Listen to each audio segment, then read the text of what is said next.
miarabantsika rehetra amin'ny anaran'i Jesosy Tompo a tonga amin'ity fotoana tapany faharoa itya isika ety am-piandohana dia efa manonona sady aho famonjena ho antsika rehetra fahasoavana fanasitranana vahaolana ho ataon'Andriamanitra amin'izay rehetra mino ane izany.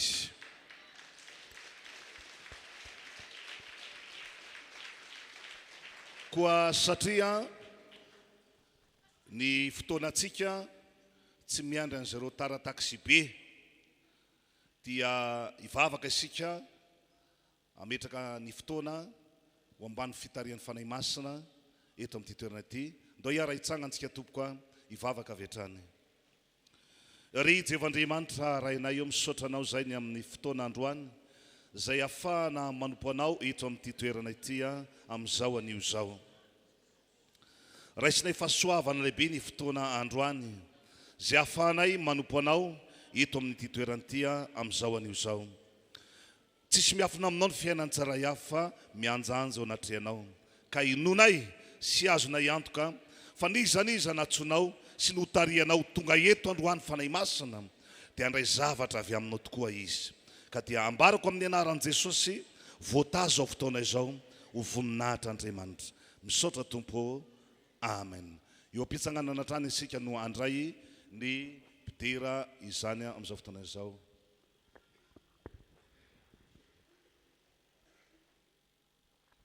Halleluja. Ataovy mafy no halleluja anao voninahitra Andriamanitra. Dia faly miarabantsika rehetra indray amin'ity alahady maraina ity tonga soma tsara eto ianao androany, salama tsara, tsy marofy, amen. Ary tena hoe ahita an'Andriamanitra ianao androany. Et nous saluons aussi ceux qui suivent en ligne. Que la paix du Seigneur soit aussi sur vous. Androantsika ao anatin'ny fotoana fiderana dia tena hoe atsiaro indray hoe inona moa no tena antom-pisitsika ety ambony tany. Tsy hoe natao ameno an'izao tontolo izao fotsiny ianao, fa ianao dia misy tanjona napetraka Andriamanitra ho tokony ho tanterahanao. Dia hoy izy ao amin'ny Isaia 7:7-9 hoe izao olona no foroniko ahy izao no anambara fiderana.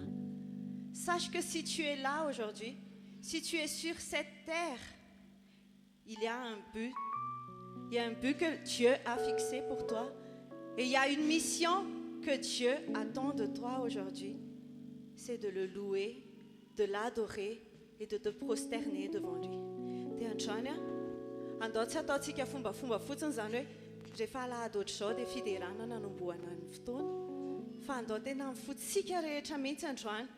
Amomba antsika rehetra izay rehetra nomen'Andriamanitra anao dia ampiasao zany ho fiderana azy, ho fiankohofana fa tadio fa anitra mampofona eo anatrehan'Andriamanitra ny fiderana izay asandratrao. Dia ndao antsika tena tonga dia atomboka amin'izany mihitsy hoe atoloro ny tenanao amafiso indray androany hoe za tokoa Jesosy za tokoa Andriamanitra dia olona natao hideranao dia hideranao amin'ny foky rehetra. Lazao an'izany Jesosy amin'izao maraina izao. Lazao hoe Jesosy ny amiko rehetra eo an-tananao ny mahakasika anahy rehetra androany dia ampiasaiko ho fiderana an'Andriamanitra.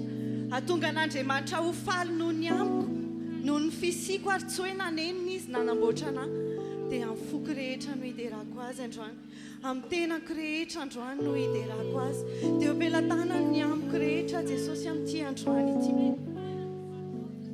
Satria izay no antom-pisiko, izay ny antony hamoronana anahy hanambara fiderana an'Andriamanitra.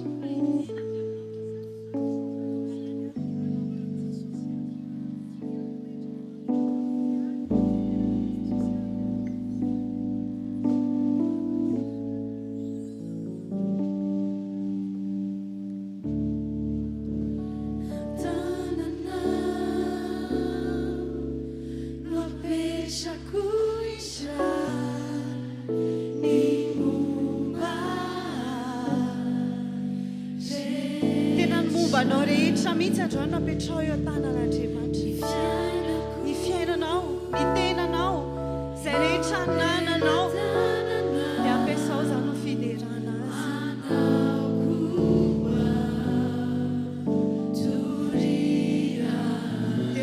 asan-trato mihitsy ny tananao ho fanomezana voninahitra an'Andriamanitra.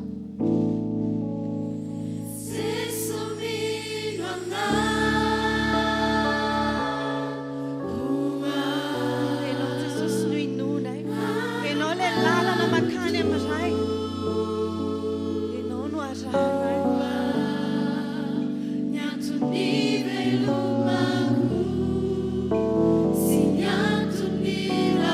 Dia ianao irery ihany.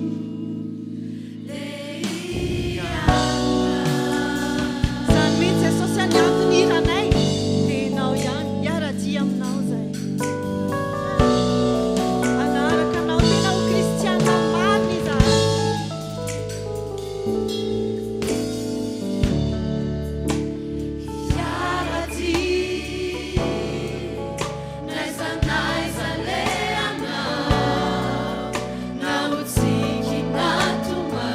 Dia tena matoky ianao izay.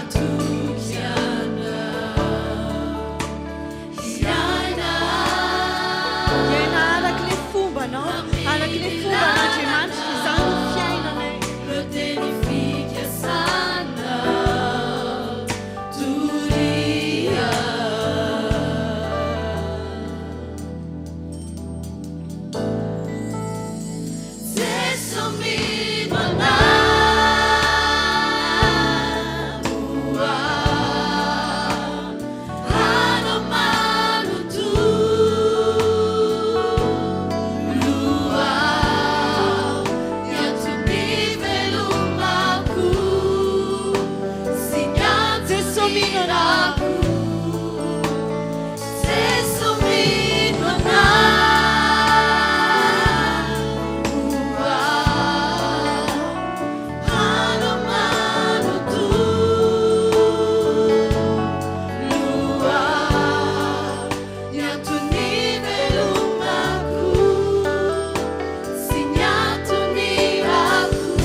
Ianao efa naresy an'izao rehetra zao.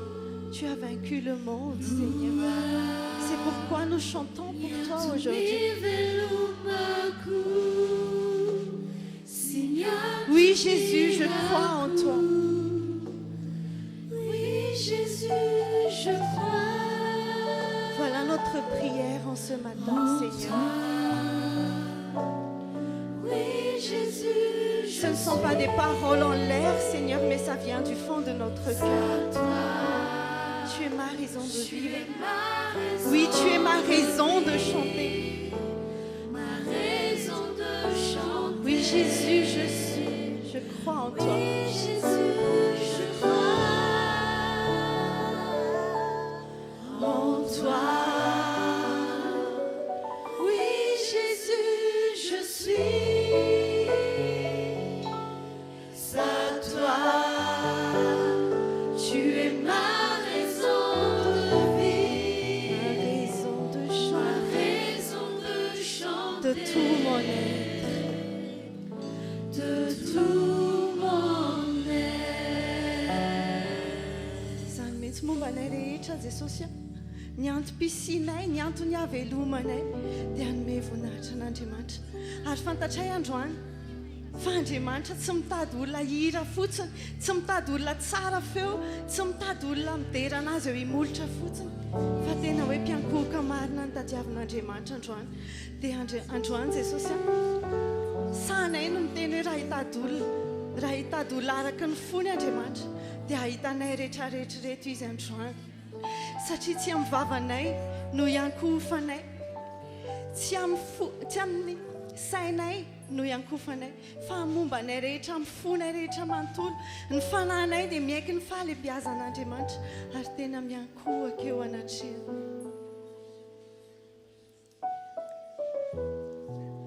Seigneur, tout notre être entier se prosterne devant toi.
Oui, tu m'as donné des yeux pour que je puisse te regarder. Et ce ne sont pas seulement des yeux de la chair, mais les yeux de mon esprit aussi, Seigneur.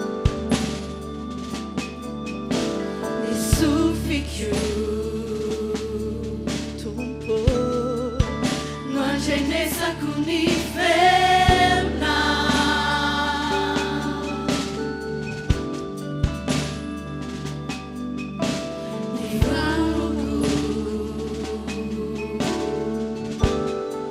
Ni fufunai la fiammina.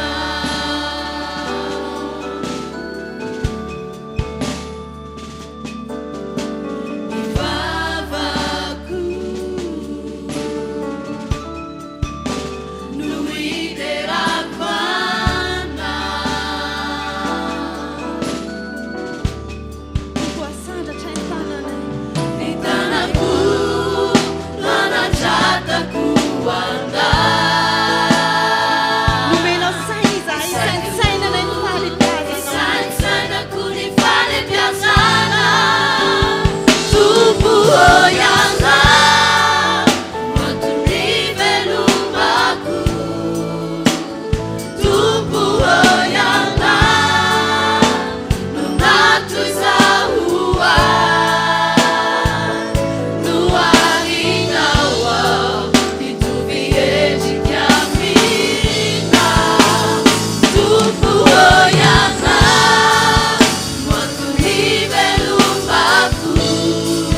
Waktu ni belumaku Tupu oyanga Nuna tusaua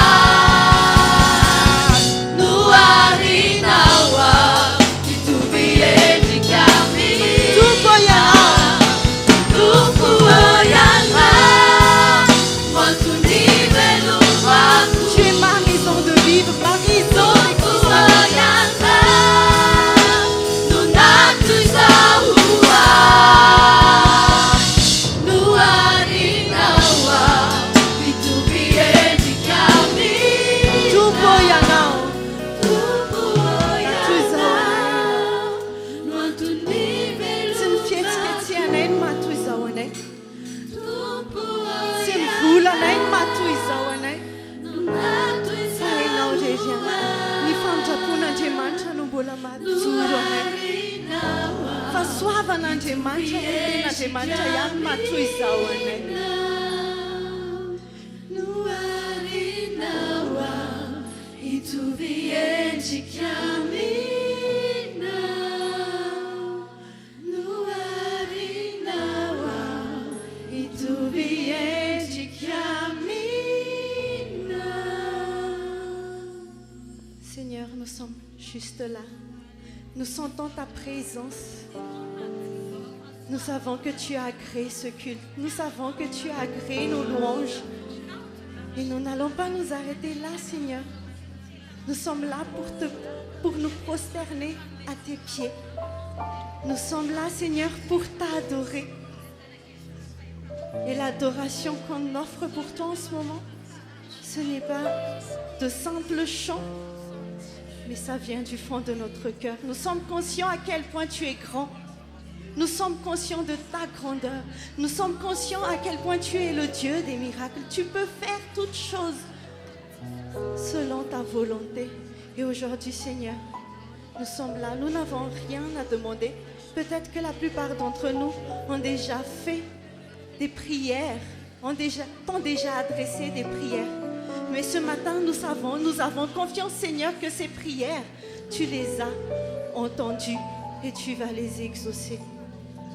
Mais aujourd'hui, nous sommes là pour t'adorer parce que tu es bon.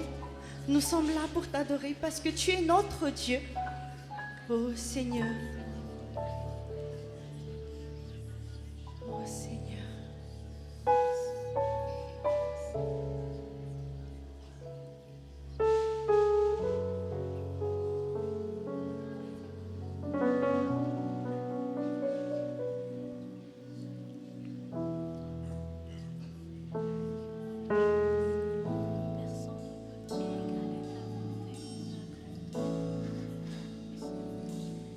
Quand je regarde ta sainteté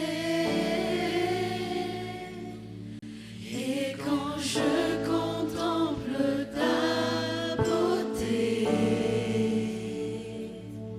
les choses qui m'entourent ne valent plus rien pour moi.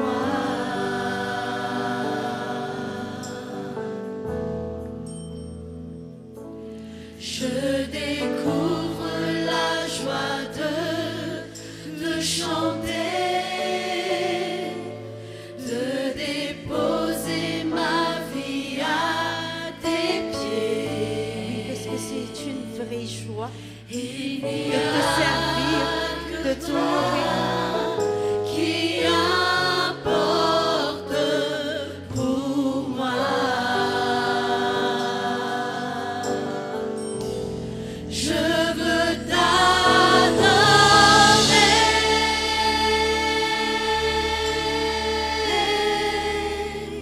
oui t'adorer.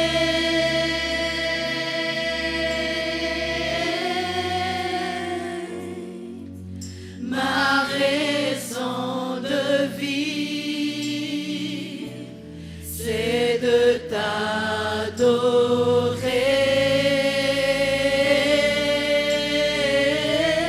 Je veux t'adorer. Oui, je veux t'adorer en esprit et en vérité, Seigneur.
fiankovana zao safitsafana zao dia ho marika fanajana ianao.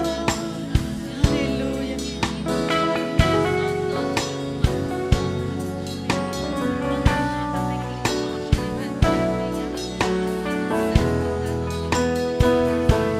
Mitsaka anao andra io.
Andriamanitra rehetra, ianao ilay mahery no izay miseho azy ho mahery.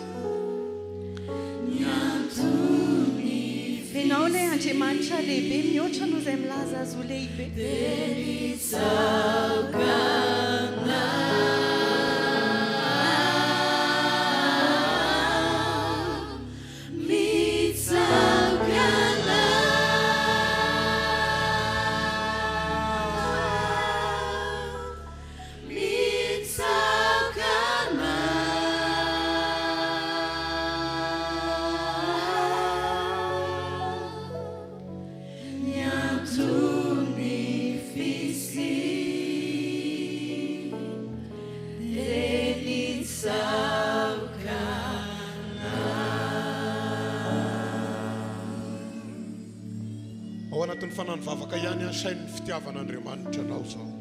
Nous restons dans cet esprit de prière. Pense à l'amour de Dieu pour toi. Et garde tes yeux fermés encore et pense que Dieu t'aime d'un amour sincère.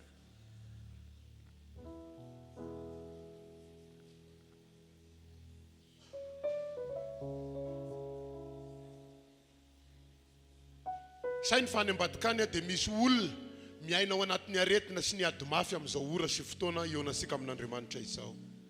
Et prends conscience que en dehors d'ici, il y a beaucoup de gens qui sont dans la maladie, qui sont dans la crainte, qui sont dans les tribulations.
te suivrai. anao mandrakizay aho Je serai à toi pour toujours. amin'ny anaran'i jesosy Au nom de Jésus-Christ. amen. Amen. Samia mahazo ny toerany tompoko Que chacun gagne sa place. taosika mba hitetanana mafy fideransika an'andriamanitra. Acclamons notre Seigneur très fort. Alléluia. Alléluia. Ya hiditra amin'ny fandarana manaraka moa isika dia rehefa asika mitondra mifanatitra indray zany eo anatrehan'andriamanitra. Et nous arrivons au moment où nous allons apporter devant Dieu toutes nos offrandes. Tenin'Andriamanitra efa fahenontsika nefa tokony hilasaka ao am-posika ny amin'ny hoe aza miseho foana sy hitondra fanatitra eo anatrehan'i Jehovah. Car la parole de Dieu nous dit, nous nous présentons devant le Seigneur avec des offrandes. Noho izany anehosika ny fankatoavasika dia hitondra ny fanatitra eo anatrehan'Andriamanitra isika amin'izao fotoana izao. Et par obéissance à cette parole, nous allons préparer nos offrandes maintenant. Tahaka ny efa fanao mahazatra antsika moa dia ety anoloana no anaterana ny ampafolo-karena ary ny fanatitra tsotra kosa dia tatazana eny am-pitoerana ihany. Et selon l'organisation, nous allons emporter toutes les dîmes devant dans ces coffres. Et pour les offrandes, elles seront collectées à notre place. Androany ihany koa isika no mamerina ny ny rakidebe noho izany andao hiomana amin'izany rehetra zany mba sy alany ny fotoanasika eto amin'ity toerana ity zany.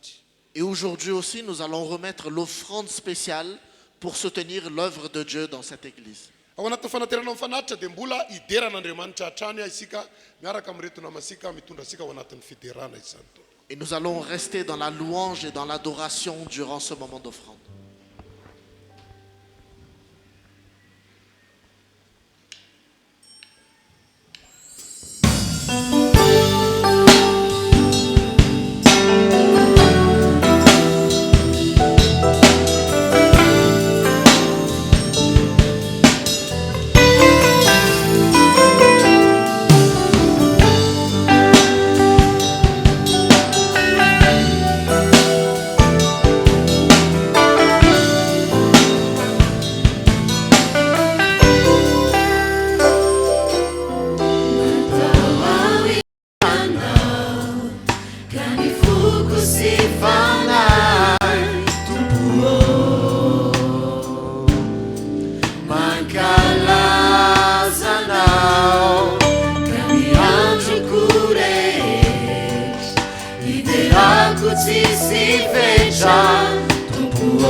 Alléluia. Alléluia. Ndao tetana na mafy sika ho fideransika an'Andriamanitra.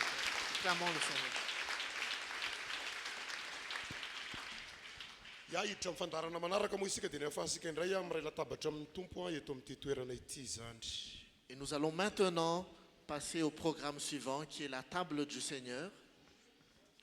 Akipio mason'ny nofo dia ndao hivavaka ametraka an'izao fotoana iarasika amin'ny latabatry ny tompo izao izany hivavaka isika tompoko. Et pour approcher la table du Seigneur, nous vous demandons de fermer les yeux. Nous allons commencer par une prière de communion. Nous prions. Notre Père Céleste, nous te rendons toute la gloire et toute la reconnaissance encore pour ce moment qui nous permet d'être en communion devant ta table. Merci Père, car c'est un moment exceptionnel que tu prévois pour nous. Merci Jésus par le sacrifice que tu as fait sur la croix. Et merci pour ce moment où nous pouvons être ensemble pour nous remémorer ce moment. Et nous croyons par la foi que nous obtiendrons beaucoup de choses de toi aujourd'hui. Et nous proclamons par la foi que le corps et le sang de Jésus sur notre vie va changer beaucoup de choses. Au nom de Jésus-Christ, Amen. Amen. Tosika maka tenin'Andriamanitra avy hatrany ato amin'ny Korintianina voalohany toko faha 12 manomboka amin'ny 17 ka hatramin'ny 17. Et nous allons prendre un passage dans la Bible, dans le livre de Corinthiens 1, chapitre 11. Korintianina voalohany toko faha 12 manomboka amin'ny 17. 1 Corinthiens chapitre 11, nous commençons à partir du verset 23. Zao mivaky ny teny amin'ny anaran'i Jesosy. Fa izaho efa nandray tamin'ny tompo izay natolotro anareo kosa. Fa Jesosy tompo tamin'ny alina iny izay namadiana azy dia nandray mofo, ary rehefa nisaotra izy dia novakiny ka hoy izy, ity no tenako ho anareo, izao no ataovy ho fahatsiarovana. Dia arak'izany koa ny kapoaka rehefa nihinana izy dia hoy izy, ity kapoaka ity ilay fanekena vaovao amin'ny rako, izao no ataovy ho fahatsiarovana. Na oviana no misotro ianareo, fa na oviana ianareo no mihinana itony mofo itony sy misotro amin'ny kapoaka, dia manambara ny nahafatesan'ny tompo ianareo mandra-piavina. Koa na zovy no mihinana ny mofo sy misotro amin'ny kapoaky ny tompo amin'ny fanasy mendrika, dia homeloka ny amin'ny tena sy ny amin'ny ran'ny tompo izy. En effet, j'ai reçu du Seigneur ce que je vous ai transmis. Le Seigneur Jésus, la nuit où il a été arrêté, a pris du pain. Après avoir remercié Dieu, il l'a rompu et a dit, prenez, mangez, ceci est mon corps qui est rompu pour vous. Faites ceci en souvenir de moi. De même, après le repas, il a pris la coupe et a dit, cette coupe est la nouvelle alliance en mon sang.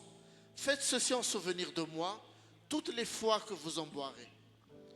En effet, toutes les fois que vous mangez de ce pain et que vous buvez de cette coupe, vous annoncez la mort du Seigneur jusqu'à ce qu'il vienne.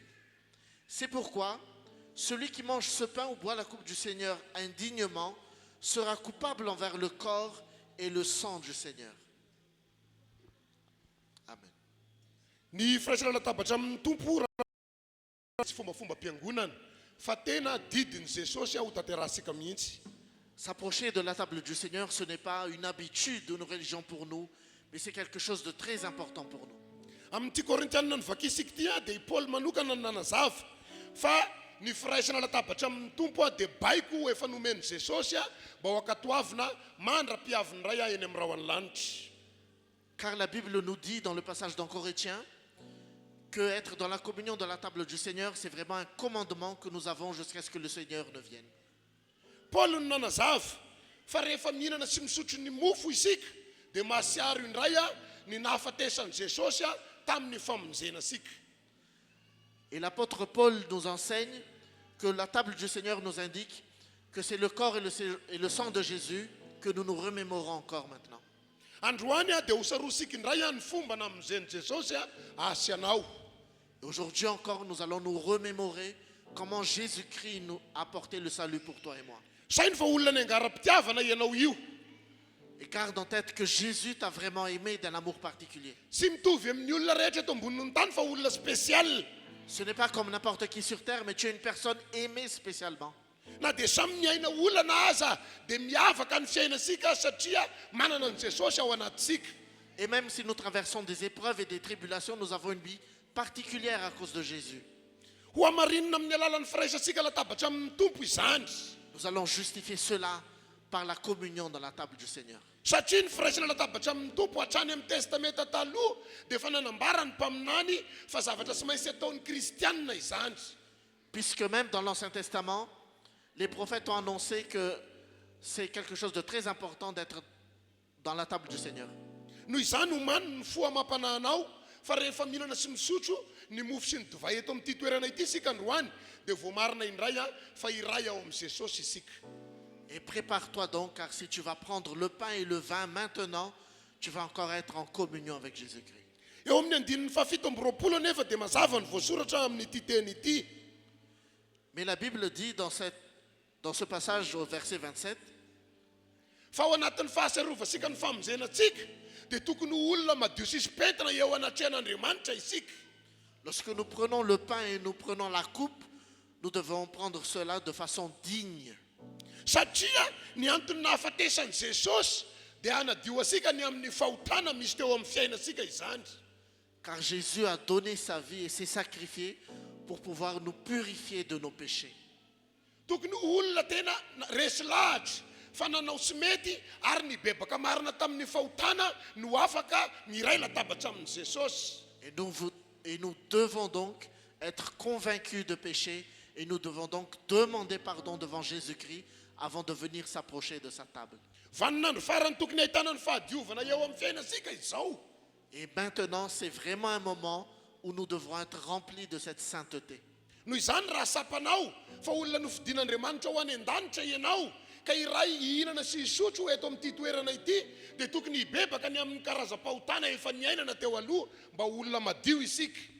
Et si toi, tu es convaincu personnellement que tu dois t'approcher et participer à cette table du Seigneur, tu dois aussi être convaincu de péché et remettre tes péchés. Satria raha mbola misy karazam-pahotana ao anatisika dia isotro sy ihinana fahanamelohana amin'Andriamanitra isika. Puisque si le péché domine encore sur toi alors que tu prends la table du Seigneur, tu vas prendre cette table de façon indigne. Raha vao misokatra ny vavanao androany mangataka famindrapo dia amela heloka anao Andriamanitra. Et demande la grâce et le pardon du Seigneur. Il te Amindra pardonne. fo amintsika Andriamanitra. Et Dieu te pardonnera certainement. Ary avaondray ny fifandraisasika amin'Andriamanitra izany. Et ta relation avec le Seigneur sera renouvelée et restaurée. Ndao ary sika rehetra izay mandray fanasan'ny tompo isangana eo amin'ny toerana misy azy dia ny mpandatra amin'ny fanasana kosa saina hiakatra hikarakara ny amin'ny firaisana latabatra amin'ny tompo izany. Je vous demande donc de vous lever en attendant la distribution du pain et de la coupe et que les diacres viennent pour l'organisation. Tonga dia hivavaka isika hangataka famindrapo amin'Andriamanitra aorianan'izay dia hanavao ny fanoloran-tenantsika eo amin'ny indray. Et que chacun prie maintenant pour demander la miséricorde et le pardon. Vavaka isika tompo. Prions.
sika tena ivavaka ihany a aoka tena ivavaka ianao avaoziny fanoloran-tenanao amin'Andriamanitra rehefa afa-po tamin'ny fibebahana ianao. Et nous restons dans la prière et dans cette communion avec notre Dieu. Prépare-toi à recevoir la coupe et le pain.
Aza misahatra ny mivavaka aoka tena olombavaka isika eto amin'ity toerana ity zany.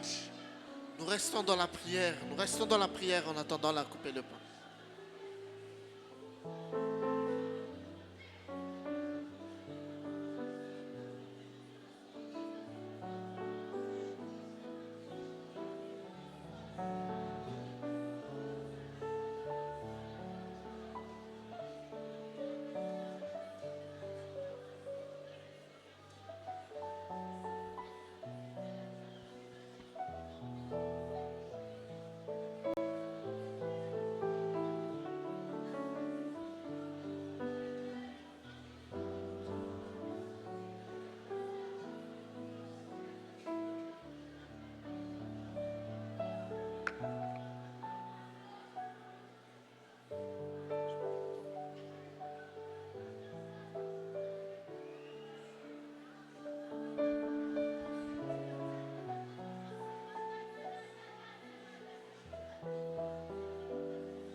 Dao sika angina tompoko, angina tanteraka sika amin'izao fotoana izao a.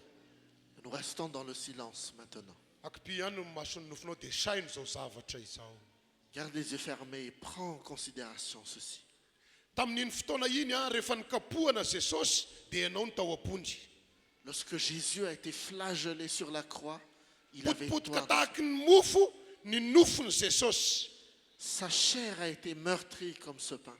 Nambara ara-paminaniana tao amin'ny Isaia fa ny diakapoka taminy dia fanasitranana ho an'ny olona mino. Et le livre d'Ésaïe dit que les Noho izany rehefa mihinana ny mofo isika androany a dia ho sitrana ny aretina rehetra. car par ces meurtrissures tu reçois ta guérison. Na aretina ara-nofo zany na aretina ara-panahy dia sitrana ny aretina rehetra. Quelles que soient tes maladies, elles seront guéries. Sandrato ny mofo dia hivavaka sika. Raha eo misaotra anao izahay noho ny amin'ny fitiavanao anahy satria lehibe loatra ny fitiavanao Andriamanitra. Nous te remercions, Père, car ton amour est immense pour nous. Natolotra ho anay Jesosy Kristy tompo ary nokapohana potipotika ny nofony tahaka ty mofo ety an-tanana ity.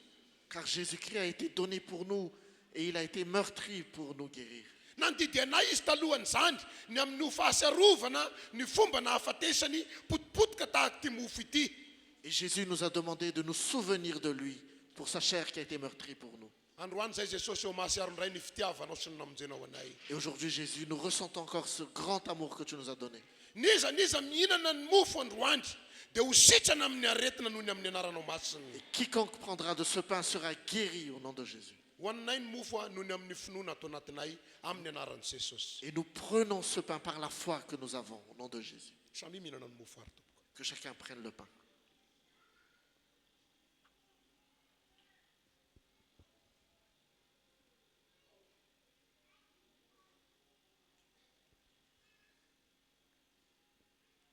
Raha eo misaotra anao izahay noho ny amin'ny Jesosy Kristy nandasaka ny rano teo amin'ny hazo fihazaliana. Père, nous te remercions pour Jésus-Christ qui a versé son sang sur la croix.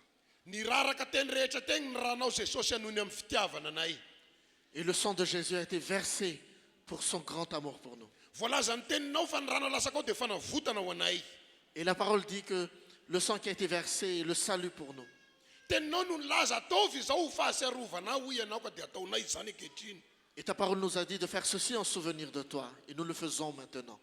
Isotro ny divay izahay a ho fahasiarovana ny rano lasaka ao fanavotana anay. Nous allons prendre cette coupe pour nous souvenir du sang qui a été versé pour nous. Ampinoana no ilazanay niza misotro ny divay eto amin'ity toerana ity a avotra ny fiainany ho any an-danitra ny fiainany sy ho azony devoly angalarina ny fiainany zany olona izany. Et par la foi, nous proclamons ici que quiconque prendra de cette coupe sera sauvé éternellement. Amin'ny anaran'i Jesosy sotroinay izao divay izao. Au nom de Jésus, nous prenons cette coupe. Samy misotro ary tompoko.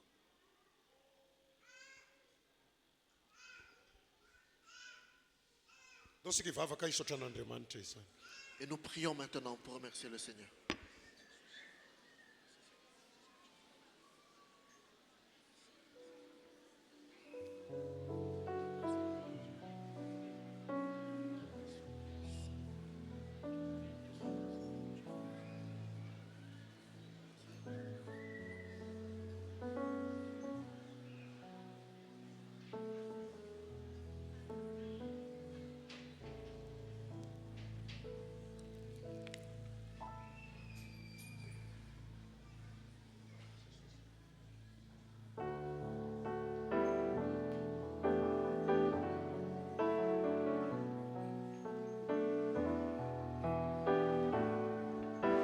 Dao sika ataosika mifosika zany hira izany a.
voan'ny Jesosy.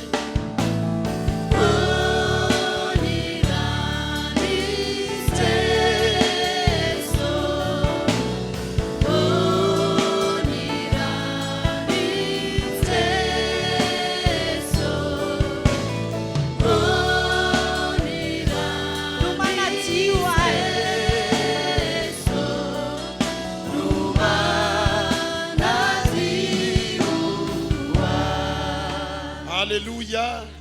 Andao tetanana mafy sika ho fisaorasika an'Andriamanitra. Acclamons le Dia Seigneur. samy mahazo ny toerany tompo. Vous pouvez prendre place. Alléluia. Alléluia. Alléluia. Alléluia. Mbola misy manao alléluia ihany aho zany. Alléluia. Alléluia. Andao tetanana ho an'ny tompo e. Acclamons le Seigneur.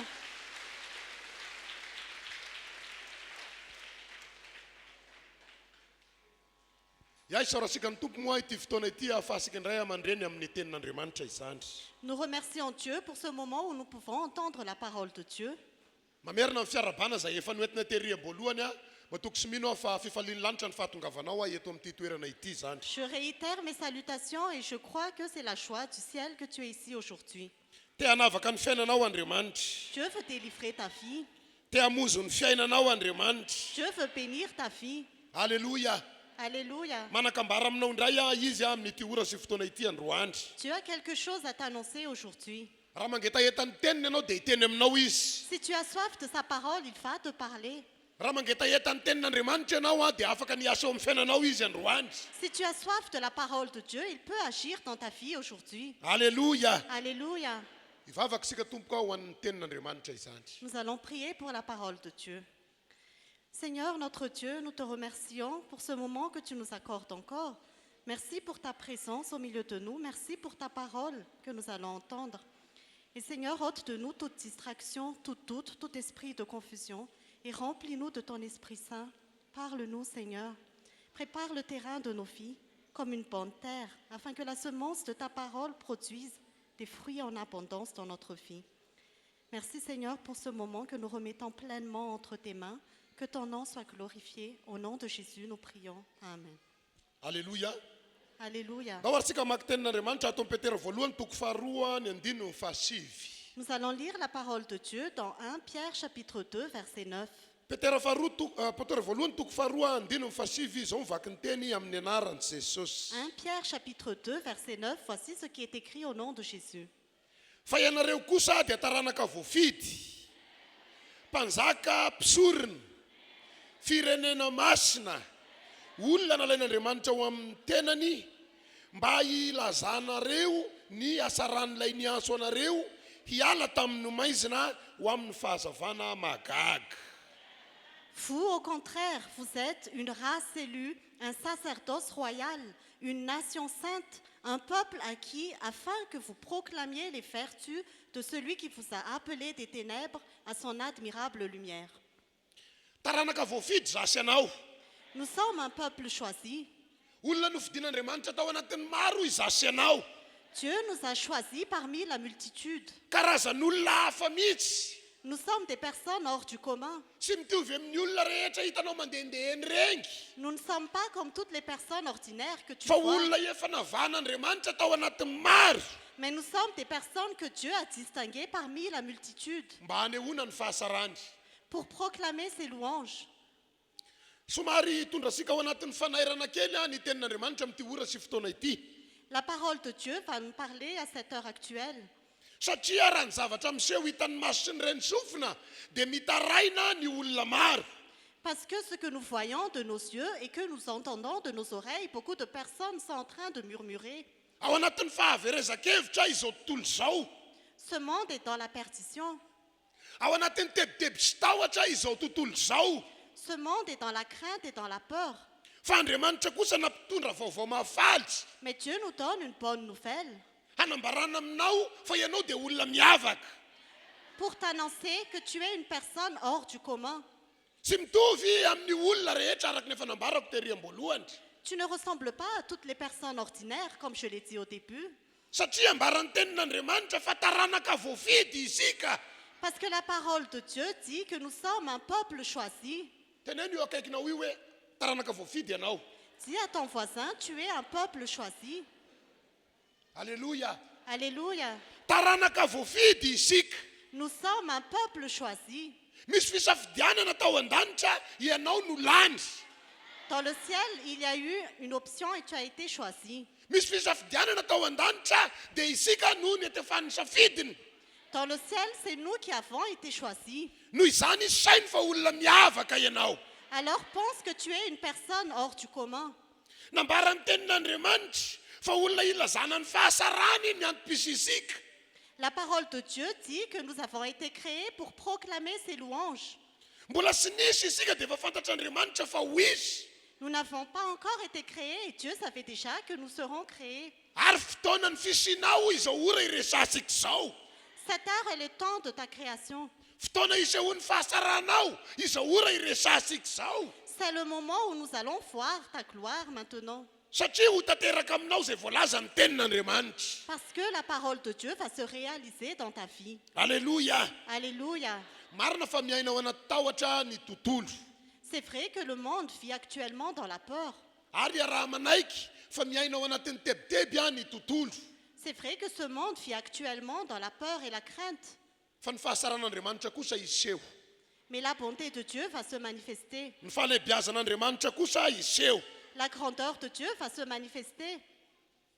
Aoka ino ianao fa eto le Andriamanitra ivavahanao. Et la foi que le Dieu que nous adorons est présent ici. Aoka ino isika fa eto le Andriamanitra ivavahasika. Ayant la foi que le Dieu que nous adorons est ici. Noho izany na dia anatin'ny tebiteby sy tahotra aza ny roany dia saino fa nifidy anao Andriamanitra ho fanehoana ny fahasarany.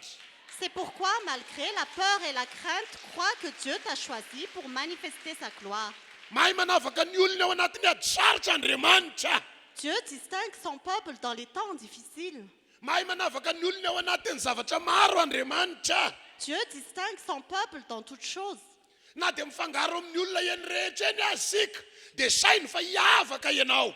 Même si nous nous mélangeons à tout le monde, sache que tu es différent. Satria ny tenin'Andriamanitra sy maintsy tanteraka amin'ny olona mino azy. Parce que la parole de Dieu se réalise dans la vie de ceux qui croient en lui. Satria ny tenin'Andriamanitra sy miverina amin'ny foana raha sy mahatanteraka ny nanirana azy. Parce que la parole de Dieu ne revient pas à lui sans avoir exécuté sa volonté.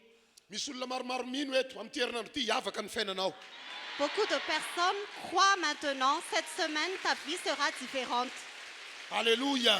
Alléluia. Donc isika izery an tantarana lehilahy anankiray ato amin'ny Baiboly. Nous allons voir la vie d'un homme dans la Bible. Luka toko fa-7-10 manomboka amin'ny 9 voalohany ka hatramin'ny 10 ho vakisika amin'ny teny frantsay dia rehefa avy eo iverenao ka vakina amin'ny teny malagasy. Nous allons lire Luc chapitre 19, versets 1 à 10.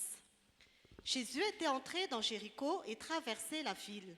Or, un homme riche appelé Zachée, chef des collecteurs d'impôts, cherchait à voir qui était Jésus, mais il n'y parvenait pas à cause de la foule, car il était de petite taille. Il courut en avant et monta sur un sycomore pour voir Jésus, parce qu'il devait passer par là.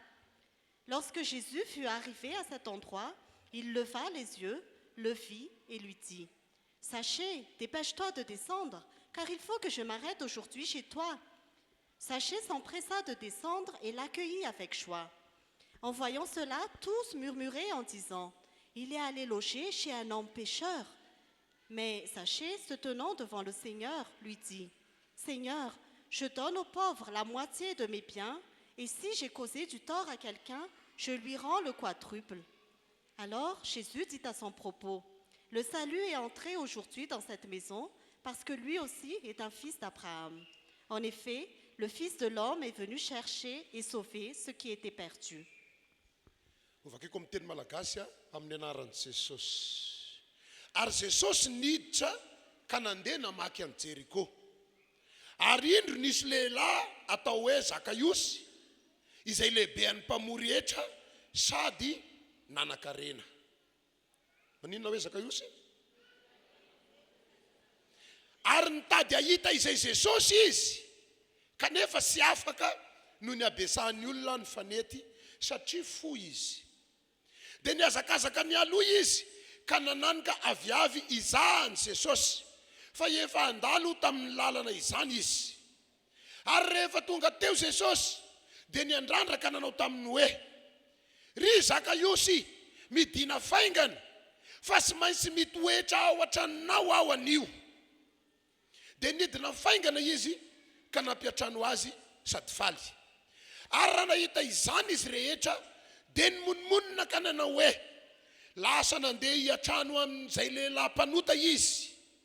Fa Zakaiosy kosa nisangana ka nanao tamin'ny tompo hoe indro tompoko ny asasaky ny fananako omeko an'ny malahelo ary raha misy zavatra olona nalaiko tamin'ny fanambakana dia onerako avy efatreny zany.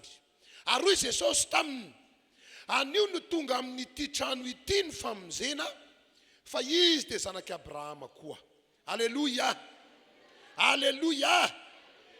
Nosoratanao anatin'ny Baiboly izao tantara izao mba hanambarana aminao fa hain'Andriamanitra manavaka ny fiainanao. Cette histoire est racontée dans la Bible pour te dire que Dieu peut distinguer ta vie. Sy nafenina fotsiny ity tantara ity fa tena nosoratana mazava fa nisy olona anankiray izay tena nitady an' Jesosy ka navahany tao anatin'ny olona maro. Cette histoire est écrite pour t'annoncer qu'il y avait quelqu'un qui a vraiment cherché Jésus et Dieu l'a distingué parmi la multitude. Misy olona tena mitady an' Jesosy eto ary ahitan' Jesosy anao androany. Quelqu'un cherche vraiment Jésus et tu verras Jésus aujourd'hui. Ity lehilahy ity araka ny voalazan'ny Baiboly dia manana mbiampy eo amin'ny fiainany satria voasoratra fa manan-karena izy. Cet homme, comme il est écrit dans la Bible, était un homme riche. Tao anatin'io harena io anefa dia nisy zavatra banga sapany fa banga tao dia ny fananana an' Jesosy. Mais malgré sa richesse, il sentait qu'il y avait quelque chose de vide dans sa vie. Il lui manquait Jésus. Raha fandiniana ny tantara dia ao anatin'ny fianakaviana na ny ankohonany mihitsy no misy olana, misy fahabangana ka nahatonga azy tsy maintsy mitady an' Jesosy. Quand on regarde cette histoire, nous voyons qu'il y avait vraiment un vide dans sa famille et c'est pourquoi il a cherché Jésus. Araka ny voalazan'ny Baiboly dia nisy olona besaka nanaraka an' Jesosy tamin'io fotoana io. Comme il est écrit dans la Bible, une foule suivait Jésus à cette heure-là. Ireo olona manaraka an' Jesosy ireo anefa dia olona samy mitady na manana olana tiana hovahana eo am' Jesosy avokoa. Cette foule qui suivait Jésus avait tous des problèmes qu'ils voulaient résoudre auprès de Jésus. Samy manana ny fomba hoentiny mitady an' Jesosy anefa ny olona. Chacun avait ses moyens pour chercher Jésus. Fa Jesosy kosa mandinika ny ao anatin'ny olona lalina ny amin'ny fomba fitadiavany an' Jesosy. Mais Jésus regarde ce qu'il y a dans le cœur de chacun, comment il cherche Jésus. Zany indrindra no hitaritako asika androandry andao tena hitady an' Jesosy amin'ny fotsika rehetra mba hatonga an'Andriamanitra hiasa eo amin'ny fiainatsika. C'est pourquoi je vous invite aujourd'hui à chercher Jésus de tout notre cœur pour que Dieu puisse agir dans notre vie. Voalazany tantara fa misy lehilahy anankiray atao hoe Zakaiosy izay nitady an' Jesosy tamin'ny fony rehetra. L'histoire raconte qu'il y avait un homme appelé Zachée qui a cherché Jésus de tout son cœur. Rehefa tonga tamin'ny toerana tokony ahitana an' Jesosy izy dia tako ny olona besaka Jesosy ka tsy fantantsony hoe iza amin'ireo no izy.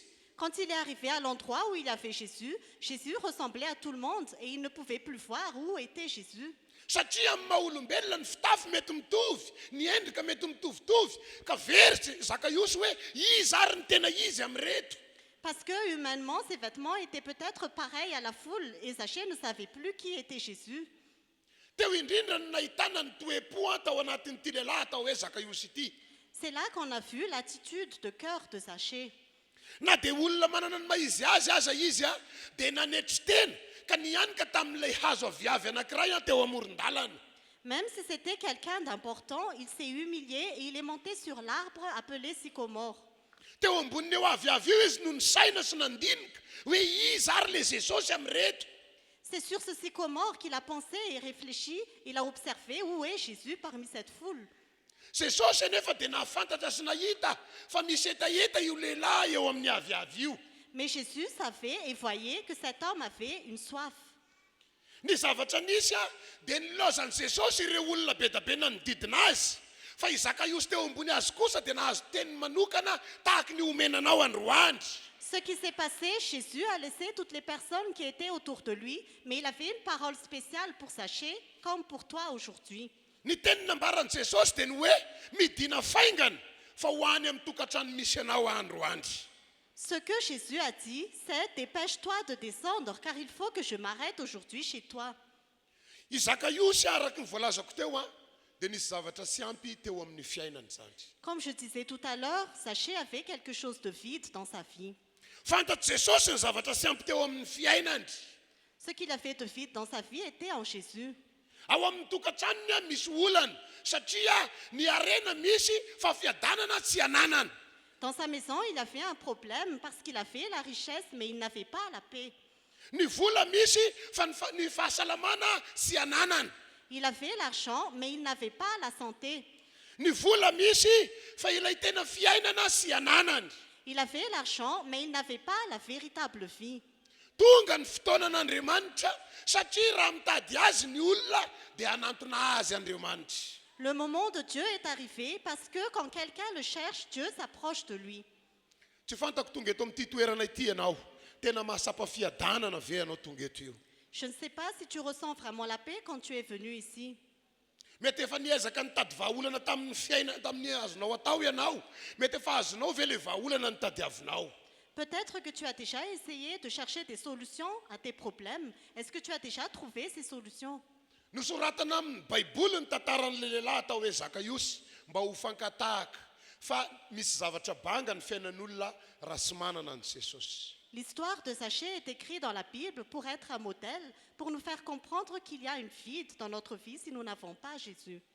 Jesosy sy ny onona nanome vahaolana ny Zakaiosy teo ambony hazo fa tsy maintsy niditra tao amin'ny tokantrano nisy an'ny Zakaiosy mba ho feno ny fiadanana eo aminy.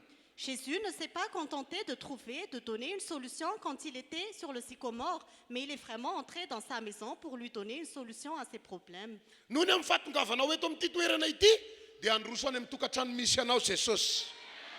Parce que tu es venu à cet endroit, Jésus va aller dans ta maison. Hiditra sehatra amin'ny fiainanao any amin'ny tokantrano misy anao io Jesosy. Jésus va intervenir dans ta vie à la maison. Hikasika ny olana ao amin'ny tokantrano misy anao Jesosy. Jésus va résoudre tes problèmes dans ta maison. Maro ny olona mitaraina amin'izao vaninandro iainasika izao satria eo ny very asa, eo ny olona mety manana olana amin'ny zavatra hafa raikitsosy. Beaucoup de gens se plaignent maintenant parce qu'il y a des gens qui perdent leur emploi ou qui sont endettés.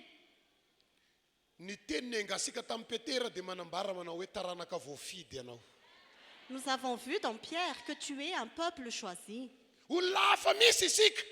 Nous sommes des personnes différentes. Noho ny amin'ny fahatongavanao eto amin'ity toerana ity misy vahaolana mahagaga avy any an-danitra ho anao. Parce que tu es venu ici, il y a une solution miraculeuse pour toi qui vient du ciel.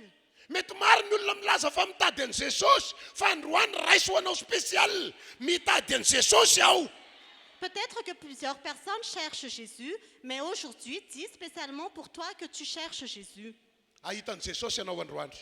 Tu vas voir Jésus aujourd'hui. Ahita azy ianao androany. Tu vas le voir aujourd'hui. Hiditra sehatra amin'ny tokantranonao io Jesosy androany. Jésus va intervenir dans ta vie.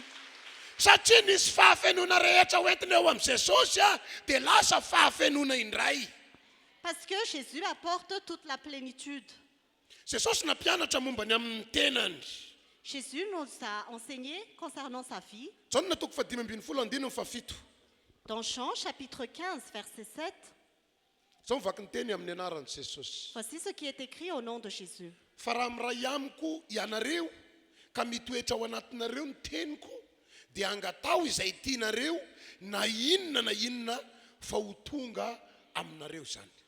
Si vous demeurez en moi et que mes paroles demeurent en vous, vous demanderez ce que vous voudrez et cela vous sera accordé. Raha miray amiko ianareo ka mitoetra ao anatinareo ny teniko dia angatao izay ilainareo fa homenanareo izany. Si vous demeurez en moi et que mes paroles demeurent en vous, demandez ce que vous voudrez et cela vous sera accordé. Aoka ho saininao fa nofidin'Andriamanitra ianao io. Pense que Dieu t'a choisi. Noho izany, aoka tena ho sara firaisana amin'Andriamanitra isika mba hamora ny fangatasika ho tonga eo amin'ny fiainasika. C'est pourquoi, ayons une bonne communion avec Dieu pour que ce que nous demandons nous soit accordé. Tsy diso amin'ny nambarany Jesosy fa raha tena sara firaisana aminy isika dia izay angatasika rehetra dia hain'Andriamanitra tanterahana eo amin'ny fiainasika. Jésus a dit que si nous demeurons vraiment en lui, tout ce que nous demandons nous sera accordé. Sy ho refesitsika amin'ny zava-misy androany ny fitiavan'Andriamanitra asika. Nous n'allons pas mesurer avec ce que nous voyons aujourd'hui l'amour que Dieu a pour nous. Besaka ny feo miheleny rehetra eny fa ho potika ny fiainany zanak'olombelona. Il y a beaucoup de bruits qui disent que la vie des êtres humains seront détruites. Besaka ny feo miheleny rehetra eny fa ho isy fahapotehana ny fiainany zanak'olombelona. Il y a beaucoup de bruits qui disent qu'il y aura une destruction de la vie des êtres humains. Avao amin'izany ny tenanao. Mais tu n'es pas parmi ceux-là. Avao amin'izany ny tokantrano misy anao.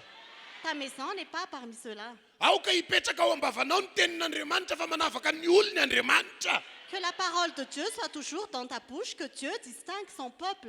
Satria sotra ny lakile ny fiainana nambarany Jesosy eto. Parce que la clé de la vie que Jésus a donnée est simple. Raha miray amin'ny Jesosy isika ka mitoetra ao anatsika ny teniny dia ho tanteraka ny fahasarana eo amin'ny fiainasika izany. Si nous demeurons en Jésus et que ses paroles demeurent en nous, nous pouvons demander tout ce que nous voulons et cela nous est accordé. Ampahery azy eo akaikinao io lazao aminy fa tena tia azy Jesosy. Dis à ton voisin que Jésus l'aime vraiment. Hanovany io fiainanao io Andriamanitra. Dieu va changer ta vie. Alléluia. Alléluia. Izay olona miaraka amin'ny Jesosy dia olona miavaka ny fiainany. Tous ceux qui appartiennent à Jésus ont une vie différente. Mandalo ady ihany izy fampandresy. Ils traversent des combats, mais ils sont victorieux. Mandalo aretina ihany izy fa sitrana. Ils passent par des maladies, mais ils sont guéris. Na dia olana saribahana aza dia afaka mivanony amin'ny Jesosy. Même si ce sont des problèmes insurmontables, cela peut être résolu avec Jésus. Fa izy kosa mandidy asika androany aoka tena ho sara fifandraisana aminy isika. Mais il nous commande aujourd'hui que nous demeurons vraiment en lui. Fantatry ny devoly fahavalo fa raha sara fifandraisana amin'Andriamanitra isika dia mpandresy ka izany no mahatonga azy mandrava ny fifandraisasika amin'Andriamanitra. Le diable, notre ennemi, sait que si nous demeurons en Jésus, nous serons victorieux. C'est pourquoi il fait tout pour détruire notre communion avec Jésus. Asiany tahotra ao anatin'ny olona mba hahatonga ny olona isaisaina faharesena mandrakariva. Il met la peur en chacun de nous pour que nous pensions toujours aux échecs. Tsy fantako mety efa matahotra ianao zao inona no hoaninay amin'ny ray volana. Peut-être que tu as déjà peur. Qu'est-ce que nous allons manger dans un mois? Mety efa matahotra ianao zao inona no tafianay amin'ny ray volana. Peut-être que tu as peur de quoi nous nous vêtirons dans un mois. Mety efa misy tahotra ao anatinao hoe dia tena ho rava ve ny fiainanay zany. Peut-être que tu as peur que ta vie sera détruite. Sy ho rava zany amin'ny fiainanao. Ta vie ne sera pas détruite. Sy ho potika zany amin'ny fiainanao. Ta vie ne sera pas ravagée. Sy hatateraka faharasiana eo amin'ny fiainanao zany any fahavalo. L'ennemi ne pourra pas te faire du mal. Satria ato anatin'ny tranon'ny ray ianao zao. Parce que tu es dans la maison du Père. Alléluia. Alléluia. Alléluia. Alléluia. Janona toko faefatra ambin'ny folo andino fahenina. Jean chapitre 14, verset 6. Zao mivaky ny teny amin'ny anaran'i Jesosy. Voici ce qui est écrit au nom de Jésus. Hoy Jesosy taminy, izao no lalana sy fahamarinana ary fiainana. Sy misy olona makany amin'ny ray hafa sy amin'ny alalako. Jésus lui dit, c'est moi qui suis le chemin, la vérité et la vie. On ne vient au Père qu'en passant par moi. Fantatry Jesosy ny olana iseho amin'ny andro farany. Jésus connaissait les problèmes qui allaient advenir pendant les derniers jours. Sy ahita lalana ivoana ny olona sy manana azy. Ceux qui n'ont pas Jésus n'ont pas d'issue. Sy ahita vahaolana ny olona sy manana azy. Ceux qui n'ont pas Jésus n'ont pas de solution. Sy hanana fiainana ny olona sy manana azy. Ceux qui n'ont pas Jésus n'auront pas la vie. Ka dia nisoratana mazava ao anatin'ny Baiboly, Jesosy no milaza. Et cela est écrit dans la Bible que c'est Jésus qui le dit. Izy no lalana. Il est le chemin. Mety tsy haiko hoe sy manana asa ve ianao androany. Peut-être que tu es sans emploi Ho aujourd'hui. isy lalana misokatra ny amin'io arakasanao io. Il y a un chemin qui s'ouvre devant toi. Ho isy lalana misokatra ny amin'io fivelomanao io. Il y a un chemin qui s'ouvre dans tes finances. Satria Jesosy manamafy fa izy no lalana. Parce que Jésus a confirmé que c'est lui le chemin. Ny olona manana an Jesosy dia misy lalana misokatra eo anoloany. Ceux qui ont Jésus, ils ont un chemin qui s'ouvre devant eux. satria izy nefa mamolavola fiainana any ambadika andry Parce que c'est Jésus qui crée la vie pour nous. homenanao zany Il va te le donner. hosokafanao asiky zany Il va offrir cela pour tsy nous. ho azony devoly akatony zany lalana misokatra zany Le diable ne peut pas fermer cette porte qui est ouverte. jesosy any koa nampianatra fa izy no fahamarinana Jésus nous a aussi enseigné que c'est lui qui est la vérité. izy no fahamarinana Il est la vérité. mety efa misy olona manendrikendrika anao any ambadika any amin'ny zavatra mety tsy nataonao Peut-être qu'il y a des gens qui t'accusent pour quelque chose que tu n'as pas commis. satria efa fantatry jesosy fa ny fanendrikendrehana dia toetry ny olona amin'ny andro farany Parce que Jésus savait déjà que cela peut arriver dans les derniers jours. fa iaro anao ilay fahamarinana dia jesosy no anarany Mais la vérité sera avec toi, son nom est Jésus. iseho amin'ny alalanao ny fahamarinana sa jesosy ao anatinao La vérité sera avec toi parce que Jésus est en toi. sy ho resin'ny fanendrikendrehana ny fiainanao Tu ne seras pas vaincu par ces accusations. mety efa tonon'ny olona mifahapotena ny fiainasika indraindray Peut-être que les gens veulent conduire notre vie à la destruction. mety efa tonon'ny olona mifaharavana ny fiainasika indraindray Peut-être que les gens veulent ravager notre vie. indraindray tokoa aza moa dia tahaka ny miseho amin'ny endrika ty ivelany amin'ny fiainasika fa ohatry ny lalana makany amin'ny fahapotena no iainasika Parfois, nous voyons de nos yeux que nous nous allons vers un chemin de destruction. jesosy anefa mampianatra fa izy no fahamarinana Mais Jésus nous enseigne qu'il est la vérité. izy no efa nilaza tamintsika fa taranaka voafidy isika Il nous a déjà dit que nous sommes un peuple choisi. noho izany ho any amin'ny fahasarana io fiainanao io Alors ta vie va faire sa bonté. alleloia Alléluia. alleloia Alléluia. ny fahatelo dia ny hoe izy no fiainana Troisièmement, il est la vie. jesosy no fiainana Jésus est la vie. anisan'ny mahafaty sy mahavelona ny olona amin'izao vaninandro ianasika zao dia ny fitadiavana n'le hoe fiainana Actuellement, les gens recherchent ce qu'on appelle la vie. mety anisan'ny olona sahirana mitady fiainana ihany koa ianao tonga eto amin'ity toerana ity Peut-être que tu es aussi ici et tu recherches la vie. androany raiso jesosy fa izy no fiainana Aujourd'hui, reçois Jésus car il est la vie. raha izy no ao anatisika dia misy fiainana ao anatin'ny olona S'il est en nous, il y a la vie en nous. raha jesosy no ao anatsika dia misy fiainana misokatra eo amin'ny olona anankiray Si Jésus est en nous, il y a une vie qui s'ouvre en nous. sy ho azony devoly angalaritra zany satria izy ny tompo fahefana Le diable ne peut pas le voler car il est le maître de tout pouvoir. satria amin'ny mahafirenena masina asika dia misy hery mahagaga ao anatisika miaro an'le fiainana avy amin'i jesosy Parce qu'en tant que nation sainte, il y a une puissance en nous qui nous protège de tout mal. sy ho aretina misy eo aminao io ny hamaritra no avinao Ton avenir n'est pas défini par tes problèmes. io aretina io hitsoaka eo anoloanao Cette maladie va te quitter. alleloia Alléluia. alleloia Alléluia. jesosy ihany no vahaolana raha lasana bavy Jésus est la seule solution, bien-aimé. ny apôstôly a dia nahafantatra sara satria izy niaraka tamin'i jesosy a tamin'i jesosy tetỳ ambonin'ny tandry L'apôtre le sait très bien parce qu'il était avec Jésus quand il était sur terre. nanoratra ihany koa ny apôstôly fa izay manana an' jesosy dia manana fiainana Cet apôtre a aussi écrit que ceux qui ont Jésus ont la vie. asan'ny apôstôly toko fahenina ambin'ny folo andininy fa raika amin'ny telopolo Actes des apôtres, chapitre 16, verset 31. dia hoy izy roalahy minoany jesosy tompo dia ho vonjena ianao sy ny ankohonanao Paul et Silas ont répondu, crois au Seigneur Jésus et tu seras sauvé, toi et ta famille. zakaiosy a rehefa niteny taminy jesosy dia izao no nambaran'i jesosy hoe ho any amin'ny tranonao androany Quand Jésus a parlé à Zachée, il lui a dit, je vais aller dans ta maison aujourd'hui. olana ho an'ny kristianina amin'izao vaninandro iainasika izao ny problema misy ao anatin'ny tokantrano misy azy À notre époque actuelle, les chrétiens ont beaucoup de problèmes dans leur maison. anisan'ny fahaverezakevitry ny maro ny fikorotanana misy a eo amin'ny fianakaviana Parmi ces problèmes, il y a beaucoup de conflits dans les familles.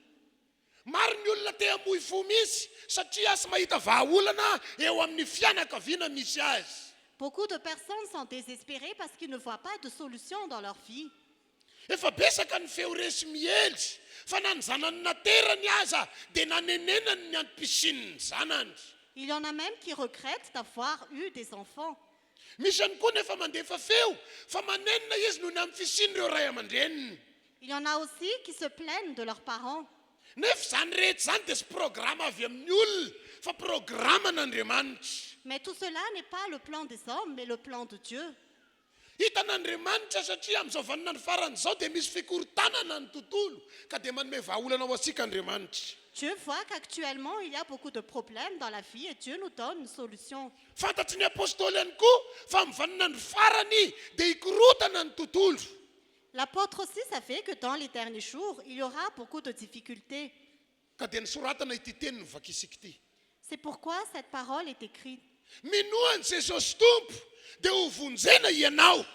Crois au Seigneur Jésus et tu seras sauvé.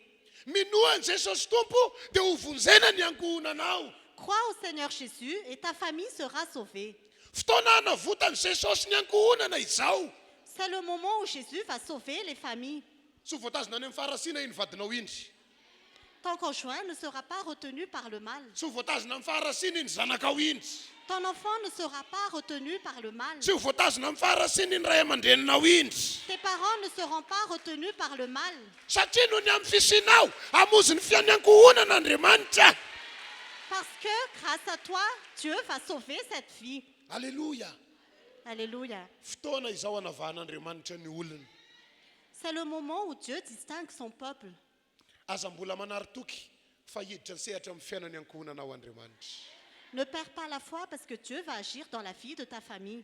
Mety efa namoaka teny angamby ianao hoe za ihany angamba no voavonjy amin'ity fianakaviana ity fa reto ohatrany sy miraharaha ny fanompona mihitsy. Peut-être que tu t'es déjà dit que c'est toi seul qui seras sauvé dans ta famille et que les autres membres de ta famille ne seront pas sauvés. Programme n'Andriamanitra ny hamonjy ny fianakaviana misy anao io. C'est le plan de Dieu de sauver ta famille. Rehefa hamonjy ny fianakaviany Zakaiosy Andriamanitra dia izy no nataon'Andriamanitra nisy etaeta tao anatiny. Quand Dieu a sauvé la famille de Zachée, il a mis la soif à l'intérieur de Zachée. Raha zay rena amin'ray mitompo ny fiainan'ilay fianakaviana misy an'i Zakaiosy dia olona manam-piadanana izy ireo amin'ny arabola. Si on regarde la vie de la famille de Zachée, c'était des personnes qui étaient riches financièrement. Nefa tamin'ny fotoana iray dia tonga saina Zakaiosy fa misy zavatra sy ampy ao amin'ny tokantrano misy azy. Mais en un instant, Zachée s'est rendu compte qu'il y avait quelque chose qui manquait dans sa famille. Ary na dia nisy mesianeso azy noho ny amin'ny toetra ananany fohy kely izy dia sy nahasakana azy zany fa lasa ny azakazaka nitady an'i Jesosy izy. Et même s'il était de petite taille et qu'il ne pouvait pas voir Jésus, cela ne l'a pas empêché d'aller chercher Jésus. Andriamanitra rehefa hamonjy dia sy manao soa tapany zany. Quand Dieu nous sauve, il ne nous sauve pas à moitié. Rehefa hamonjy anao izy dia hamonjy ny ankohonanao ihany koa. Quand il te sauve, il sauve aussi ta famille. Rehefa hanafaka anao izy dia hanafaka ny ankohonanao ihany koa. Quand il te délivre aussi ta famille. Noho izany ifonao eo anatrehan'Andriamanitra ny teny hafahafa mety nalaoko ny vavanao tamin'ny ankohonanao. Alors repens-toi des paroles que tu as dit à Dieu par rapport à ta famille. Ifonao eo anatrehan'Andriamanitra ny teny tsy fahombiazana efa nalaoko ny vavanao tamin'ny tokantrano misy anao io. Repens-toi des paroles qui te conduisaient à l'échec par rapport à ta famille. Satria amin'ny fotoana ny Andriamanitra. Parce que Dieu a son temps. Raha androany ny fotoana amin'izay ny tokantranonao io dia hikasika an'io izy androany. Si c'est aujourd'hui le temps où Dieu va sauver ta famille, il va le toucher. Satria efa tombotra ny farany, efa vaninandro farany sika izao. Fotoana fanavotan'Andriamanitra ny fianakaviantsika izao. Parce que nous sommes déjà dans les derniers jours, c'est le moment où Dieu va sauver nos familles. Hiditra sehatra amin'io fiaina tokantranonao io Andriamanitra. Dieu va intervenir dans la vie de ta famille. Manana toromarika sy torolalana ho asika kosa nefa Andriamanitra mba hatateraka ny teniny eo amin'ny fiainasika izany. Dieu a des directives pour nous pour que sa parole se réalise dans notre vie. Ny voalohany dia izao, mitadiava azy amin'ity ora sy fotoana ity. La première, c'est ceci, cherche-le maintenant. Ny fitadiavana an'Andriamanitra raha lasa anabavy dia sy vita ny vava fotsiny. Quand tu cherches Dieu, ce n'est pas seulement par ta bouche, Fa ny fitadiavana an'Andriamanitra dia arahan'asa. mais quand tu le cherches, tu agis. Sy mety ny miteny fotsiny hoe efa mitady anefa ianao sy mahatateraka ny sitrapony. Tu ne peux pas dire seulement j'ai déjà cherché et pourtant tu n'accomplis pas sa volonté. satria andriamanitra ivavasika sy mijery ivelany a fa mijery ny ao anaty. Parce que le Dieu que nous adorons ne regarde pas l'extérieur, mais il regarde l'intérieur. Jeremia 7:17. Jérémie chapitre 29, verset 13. Sao vaky ny teny amin'ny anaran'i Jesosy. Voici ce qui est écrit au nom de Jésus. Ary hitady ahy ianareo dia ho hitanareo tokoa aho. Raha kasahinareo amin'ny fonareo rehetra. Vous me chercherez et vous me trouverez si vous me cherchez de tout votre cœur. Raha lasana bavy fotoana tokony hitadiavasika an'Andriamanitra. Chers frères et sœurs, c'est le moment où nous devons chercher Jésus. Izay teny rehetra efa renao dia akatoavy hoentinao anehoana fa tena mitady an'Andriamanitra ianao. Obéis à toutes les paroles que tu as entendues pour montrer que tu cherches vraiment Dieu. Satria raha mitady azy isika dia ho hitasika tokoa izy. Parce que si nous le cherchons, nous le verrons. Ary ny endrika isehoana fa mahita azy isika dia mivany olana misy eo amin'ny fiainasika. Comment savoir que nous le trouvons quand nos problèmes sont résolus? Ny amatarana fa mahita azy isika manomboka manaiky an'i Jesosy ny ao amin'ny tokantrano misy asika. Comment savoir que nous l'avons trouvé? Notre famille commence à obéir à Dieu. Ny amatarana fa mahita azy isika dia fa manomboka misy fiovana ny fiainasika. Comment savoir que nous l'avons trouvé? Quelque chose commence à changer dans notre vie. Ary manomboka ho tanteraka le teny hoe manaiky anao ny tontolo. Et la parole se réalise que toute chose obéit à Dieu. Satria rehefa nahita an'Andriamanitra Eli mpanompony na ny rahona aza dia nanaiky azy. Parce que quand Élie a obéi à Dieu, même les nuages l'ont obéi. Na ny zavatra seritseretina hanaiky aza dia manaiky azy. Même les choses que tu n'imagines pas ont obéi. Ndao mba hiteny am-pinoana androany hoe misy fiovana amin'ny fiainako. Disons avec foi aujourd'hui, Ho any amin'ny fahasarana ny fiainako. il y a un changement dans ma vie. Ho any amin'ny fandresena ny fiainako. Il y a la victoire dans ma vie. Saia miteny am-pinoana ihany koa misy fiovana ny tokantrano misy ahy. Si par la foi, il y a un changement dans Ho ma any amin'ny famille, fandresena ny tokantrano misy ahy. ma famille va vers la victoire. Ho any amin'ny fahasarana ny tokantrano misy ahy. Ma famille va vers la gloire. Satria Jesosy no ato anatiko. Parce que Jésus est en moi. Ho tanteraka amin'izay mino ane zandry. Que cela se réalise pour ceux qui croient. Alléluia. Alléluia. Tsy maintsy mandroso amin'ny lalina ihany koa nefa sika mifanomposika an'Andriamanitra. Nous devons aussi avancer vers la profondeur quand nous adorons Dieu. Tiako ny milaza aminao mety efa ely ianao no nanompo an'Andriamanitra nefa mbola misy ady ankehitriny. J'aimerais te dire que peut-être que tu as servi Dieu depuis longtemps et tu as encore des combats. Satria sahaza ny degré mpanomponao androany io ady misy eo amin'ny fiainanao io. Parce que cela dépend de ton service aujourd'hui, ce combat que tu as dans ta vie. Tokony androso amin'ny lalina kokoa ianao raha tiana ho resy ho ady sy olana misy eo amin'ny fiainanao io. Tu dois avancer dans les eaux profondes si tu veux résoudre ces problèmes dans ta vie. Aisika sara ny tantaran'le lehilahy atao hoe Simona na Petera. Nous connaissons bien l'histoire de Simon ou Pierre. Ndao zay rehefa sika ny tenin'Andriamanitra tao amin'ny Jaona toko fa 2:7. Nous allons lire la parole de Dieu dans Jean chapitre 21, verset 3 Vakiko hatramin'ny fahenina. jusqu'au verset 6. Safady misambikina Jaona toko fa 5 no vakiko voalohany, ny 9 voalohany ka hatramin'ny fafito. Luka toko fa 5 manomboka amin'ny 9 voalohany ka hatramin'ny fafito. Luc chapitre 5, verset 1 à 7.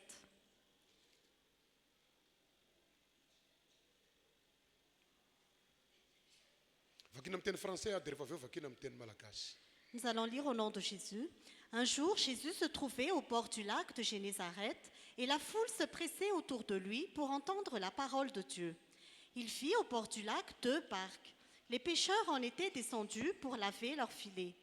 Il monta dans l'une de ces barques qui appartenait à Simon et il le pria de s'éloigner un peu du rivage. Puis il s'assit et de la barque il enseignait la foule. Quand il eut fini de parler, il dit à Simon, « Avance là où l'eau est profonde et jetez vos filets pour pêcher. » Simon lui répondit, « Maître, nous avons travaillé toute la nuit sans rien prendre. Mais sur ta parole, je jetterai les filets. » Ils les jetèrent et prirent une grande quantité de poissons et leurs filets se déchiraient. Ils firent signe à leurs compagnons qui étaient dans l'autre barque de venir les aider. Ils vinrent et remplirent les 2 barques au point qu'elles s'enfonçaient. Vakiko amin'ny teny malagasy amin'ny anaran'i Jesosy. Ary raha ny fanizina taminy ny vahoaka mba hiain'ny tenin'Andriamanitra dia nyzanona teo amoron'ny fariga Nazareta Jesosy. Ary nahita samy kely roa ny zanona teo amin'ny sisiny farizy fa ny mpanarato efa niala taminy ka nanasa ny aratony. Ary niditra teo amin'ny samy kely anankiray izay an'ny Simona izy dia nangataka taminy hiataka kely amin'ny tany. Dia nipetraka teo amin'ny samy kely izy ka nampianatra ny vahoaka. Ary rehefa nisahatra ny teny Jesosy dia hoy izy tamin'ny Simona, mandrosoa any amin'ny lalina dia alasao ny aratonareo azona azan-drano. Fa Simona namalika nanao hoe, Tompoko, nandritry ny alina nefa nikelezana iaina, nefa sy nahazo na inona na inona, kanefa noho ny amin'ny teninao dia alasako ihany ny aratoko. Ary rehefa nataony zany dia nahazo azan-drano be dia be izy, ka efa nisy tritra ny aratony. Ary izy nanasika ny namany izay teo amin'ny samokely hafa mba ho avy hanampy azy. Dia avy regny ka nofenona ny samokely roa ka efa saika niletika. Alleluia. Alléluia.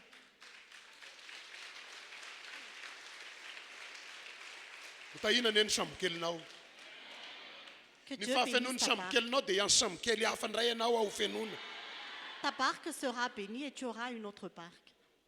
Azonao ve le samokely? Est-ce que tu comprends ce que signifie la barque? Ny ankohonanao io sy mesy mahita fahasarana. Ta famille verra la bonté de Dieu. Ary sy ho voatazona amin'ny ankohonanao ny fahasarana. Et cette bonté de Dieu sera dans ta famille. Fa ny tokantrano manodidina anao dia hoeniky ny fahasarana noho ny amin'ny fiainanao. Et toutes les familles qui sont autour de toi verront aussi la bénédiction de Dieu. Nisy lehilahy atao hoe Simona nanana olana. Il y avait un homme qui s'appelait Simon, il avait un problème. Efa nasoan'Andriamanitra ho mpianany raha Simona na Petery. Jésus l'a déjà appelé pour être son disciple. Fa mbola niezaka ihany nitady vahaolana amin'ny tenany ny amin'ny fivelomana izy satria olona miaina. Mais il cherchait encore à résoudre ses problèmes par ses propres forces. Nanapavalo nefa izy sy izy fa nidevoly.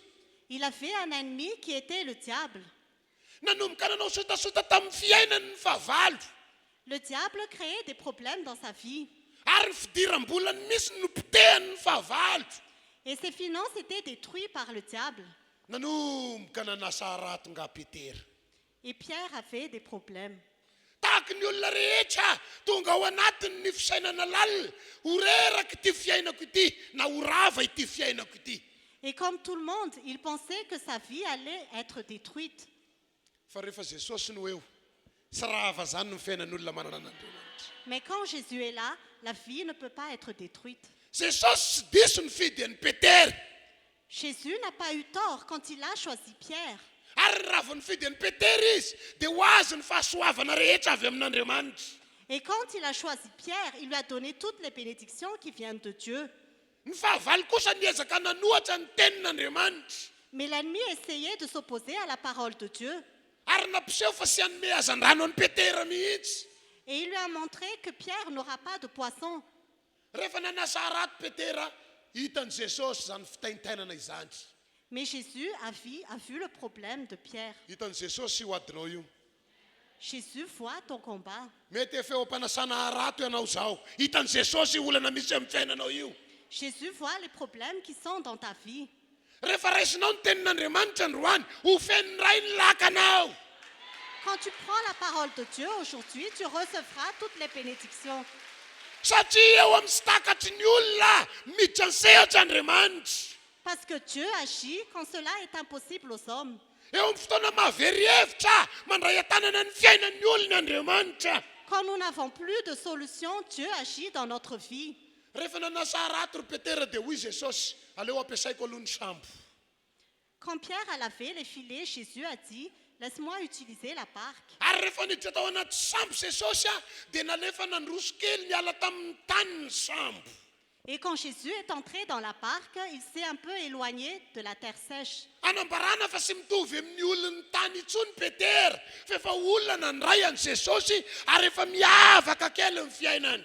Cela signifie que Pierre ne ressemble plus au commun des mortels, mais il a déjà reçu Jésus et sa vie est différente. Nanomboka tamin'ny fotoana ny lazanao fa Jesosy Kristy ny tompo sy mpamonjy ny fiainanao dia sy mitovy amin'ny olona rehetra intsony ianao. À partir du moment où tu as dit que Jésus-Christ est ton Seigneur et Sauveur, tu n'es plus comme les gens ordinaires. mety mbola misy ady anefa ianao androany mety mbola misy olana anefa ny fiainanao androany anio ny vaolana. Peut-être que tu as encore des combats et des problèmes, mais aujourd'hui est la solution. ekeo fotsiny ny iraka ny ran'Andriamanitra anao fa sara ny ao ambadika izao fiainantsika izao. Accepte seulement la mission que Dieu t'a confiée. manontany teny Petera, za efa nasaony Jesosy, za efa ampiasainy ny sambo, fa maninona ny mbola sisy trondro mipotsy? Ho hitanao ny fahasaran'Andriamanitra. Pierre se demandait, je suis déjà Jésus et je lui donne déjà ma part, pourquoi je ne vois pas encore de solution? Mais tu verras la bonté de Dieu. Rehefa vita ny iraka na ny rany Jesosy na ny nilan'ny Jesosy ny sambon'ny Petera, dia nanomboka nijery ny tokantranon'ny Petera Jesosy. Quand Jésus a fini d'utiliser la barque de Pierre, il a commencé à regarder la vie de la famille de Pierre. Ary sotra ny nambarany sy fizanonana amin'ity sehatra misy anao androany ity, fa mandrosoa amin'ny lalindalina fa sy takatry ny fahavalonao androany ny lalindalina idiranao. Et ce que Jésus a dit est clair, ne reste pas là où tu es, mais avance dans les eaux profondes et l'ennemi ne pourra pas t'attraper. Satria ny ady misy amintsika androany dia sahaza ny ara-panahitsika androany. Parce que notre combat d'aujourd'hui est parallèle à notre vie spirituelle. Raha mandroso lalina mihoatra nefa vitanao ianao, resinao io adinao io. Si tu vas dans les eaux profondes, tu seras victorieux dans tes combats. Maro amintsika ireo mety mbola sy nifadianina mihitsy nefa mbola mangotraka ny ady. Que tu n'as jamais jeûné et pourtant tu as beaucoup de combats. Andramoka zaho, sara Jehova. Goûte et vois. Alléluia. Alléluia. Mila mandroso amin'ny lalina isika raha lasa anabavy a. Nous devons avancer dans les profondeurs, chers frères et sœurs. Efa imbesaka isika ny nandreteny, andao hitory filazantsara. Nous avons déjà entendu que nous devons faire des évangélisations. Ny fitoriana filazantsara dia fandrosoana amin'ny lalina amin'ny fanompoana an'Andriamanitra. Quand nous prononçons la bonne parole, c'est que nous avançons dans la parole de Dieu. Ny sambon'ny Petera izay sy namokatra dia natolotra hitoriana filazantsara. Pierre a donné sa part pour qu'il puisse faire l'évangélisation. Ary rehefa nanomboka nitory filazantsara Jesosy dia nitodika manokana ny amin'ny tokantranon'ny Petera.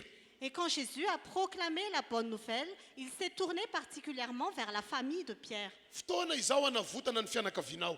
C'est le moment de sauver ta famille. Fotoana izao hamizena ny fiainam-panahinao. C'est le moment de sauver ta vie spirituelle. Amin'ny fotoana manaiky ianao ho fitaovana ampiasain'Andriamanitra ho voavozo ny fiainantsika. Quand tu acceptes d'être un instrument dans les mains de Dieu, ta vie sera sauvée.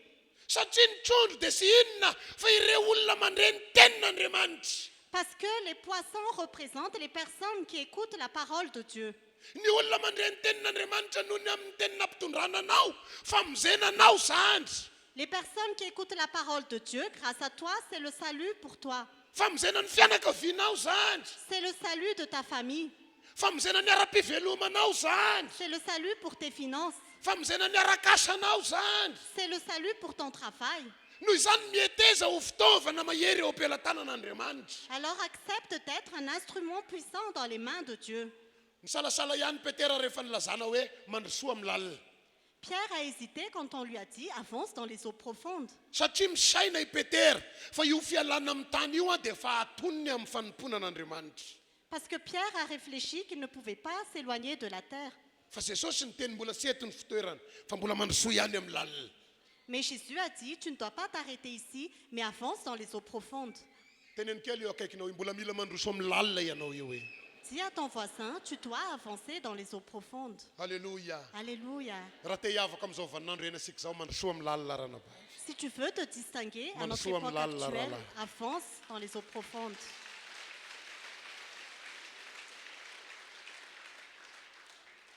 Jaona toko faraika amby roapolo manomboka amin'ny andininy fahatelo ka hatramin'ny fahaenina, vakisika amin'ny teny frantsay dia ho vakiko amin'ny teny malagasy rehefa avy eo. Jean chapitre 21, versets 3 à 6.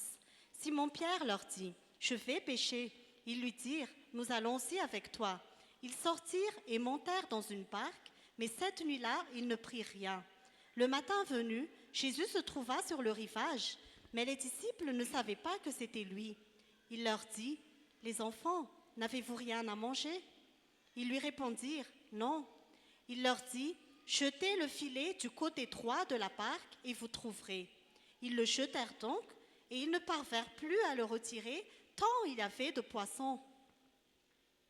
Fakiko miteny malagasy amin'ny anaran'i Jesosy John na toko faha 1:20 manomboka amin'ny 9:7. Ary hoy Simona Petera taminy, andeha hanarato aho. Ary hoy ireo taminy, andeha hiaraka aminao koa zahay. Dia nandeha izy ka niditra ao asamokely. Ary tamin'iny alina iny dia tsy nahazo na inona kory izy.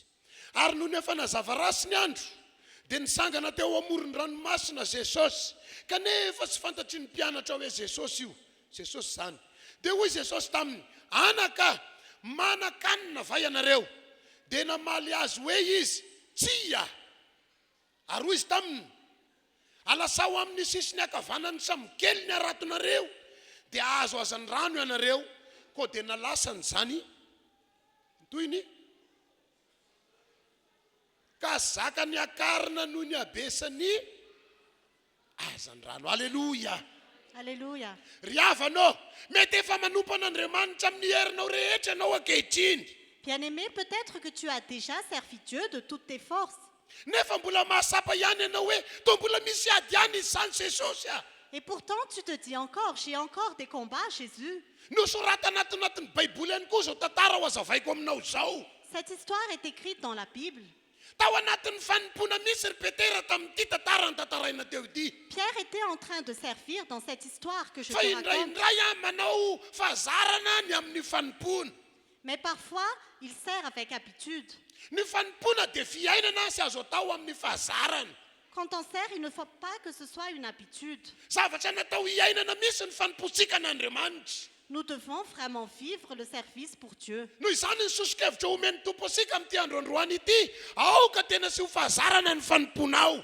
Alors, ce que le Seigneur nous dit aujourd'hui, que ton service ne soit pas une simple habitude, Fataovy tena fiainana ho anao ny fanimpona. mais que ce soit vraiment ta vie.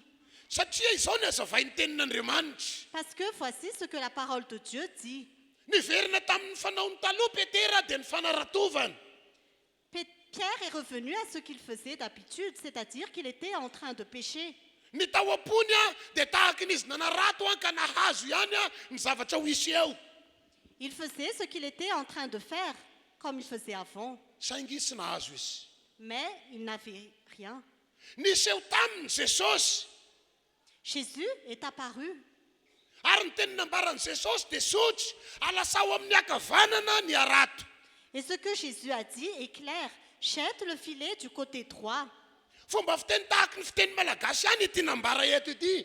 Ce qu'il a dit là, c'est comme une expression malgache. Satria misy ny atao hoe manavanana ny olona dia misy ny atao hoe manavia azy. Parce qu'il y a des choses que les gens ont l'habitude de faire et des choses qu'ils n'ont pas l'habitude de faire. Ny manavanana ny olona dia ny zavatra efa niainany hatramin'izay. Ce que les gens ont l'habitude de faire, ce qu'ils ont toujours fait depuis. Efa mety ny fahatongavanao ato am-piangonana. C'est déjà bien que tu viennes à l'église. Efa mety ny fifadikanina ataonao. C'est déjà bien que tu jeûnes. Efa mety ny fiakaranao atendrombohitra. C'est bien que tu ailles dans les montagnes. Efa mety ny fandehananao manao asan'Andriamanitra. C'est déjà bien que tu fasses l'œuvre de Dieu. Fa indraindray Andriamanitra mikontrôle ny fiainantsika. Mais parfois, Dieu contrôle notre vie. Raha mbola matoky azy ianao ao anatin'ny olana. Et si tu l'écoutes pendant tes problèmes, Raha mbola matoky azy ianao ao anatin'ny aretina. si tu as foi en lui quand tu es malade, Raha mbola matoky azy ianao ao anatin'ny ady. si tu as confiance en lui dans tes combats, Dia hoy ny tenin'i Jesosy, le efa nahazatra anao tamin'ny fanimpona tohizo iny fa ho tsara ny fiainanao. et Jésus a dit, fais ce que tu avais déjà l'habitude de faire, mais ta vie sera meilleure. Raha nanomboka niverina ny aina tamin'ny aimbavaka ry Petera, nanaiky azy ny azan-drandro. Les poissons ont obéi à Pierre. Hanaiky anao aneny fivelomanao. Que tes finances t'obéissent. Hiditra sehatra amin'ny fivelomanao io Andriamanitra. Que Dieu intervienne dans ta vie. Hiditra sehatra amin'ny tokantranonao io Andriamanitra. Que Dieu intervienne dans ta famille. Aza miala amin'izay efa nampianarina anao. Ne t'éloigne pas de ce que Dieu t'a déjà Fa tovy enseigné, fiainanao ny fanimpona an'Andriamanitra. mais que ton service soit vraiment ta vie. Mino fa tafiteny aminao ny afatra e. Sangany ny tanan'izay nandray. Levez les mains ceux Ho qui ont tanteraka aminao reçu an'izay quelque niraisinao chose. teto amin'ity Que toerana. cela se réalise dans ta vie. Ho faranako zao afatra izao, famarana anazy dia izao hoe Jesosy ihany ny vahaolana ho asika. Je clôture ce message, Jésus est la seule solution. raha sapanao mbola sy ao anatinao Jesosy a mitenena amin'ny vavanao androany Jesosy eo midira atao anatiko fa raisiko ianao. Si tu sens que Jésus n'est pas encore en toi, dis avec ta bouche, Jésus, entre en moi, je te reçois. Rehefa sapanao fa efa nandray an'i Jesosy kosa ianao nefa matimaty tao anatinao izay ny fanaranao an'i Jesosy zany. Hoy ny tenin'Andriamanitra raha miverina amiko ianareo dia hiverina aminareo kosa aho. Si tu as déjà reçu Jésus, mais que tu n'es plus bouillant pour Jésus, reviens à lui parce que la parole de Dieu a dit, je reviens vers toi. Raha sapanao fa mbola mirehatra ao anatinao ny fitiavana an'i Jesosy nefa mbola manana ady ianao androany.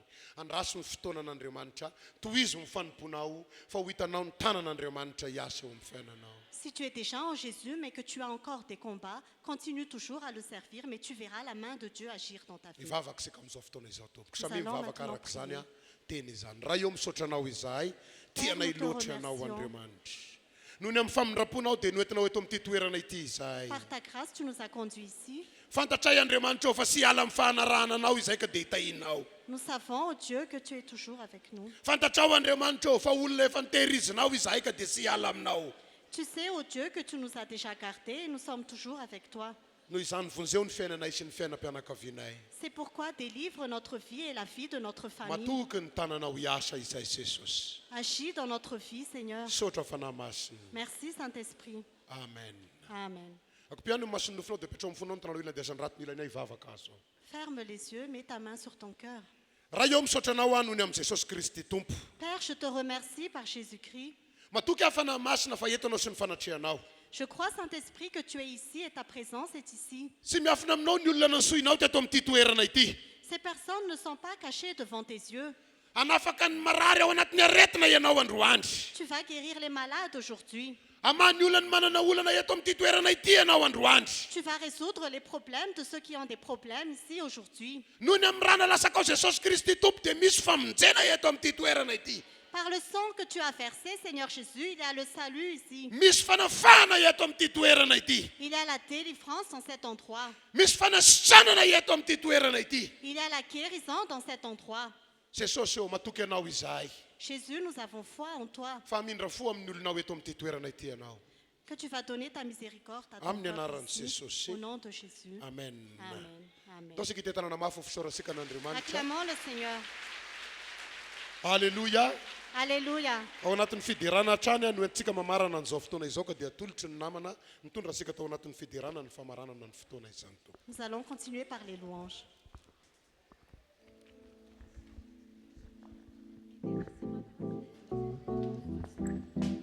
Tatsika iaraka hitsangana iteran'i Jesosy.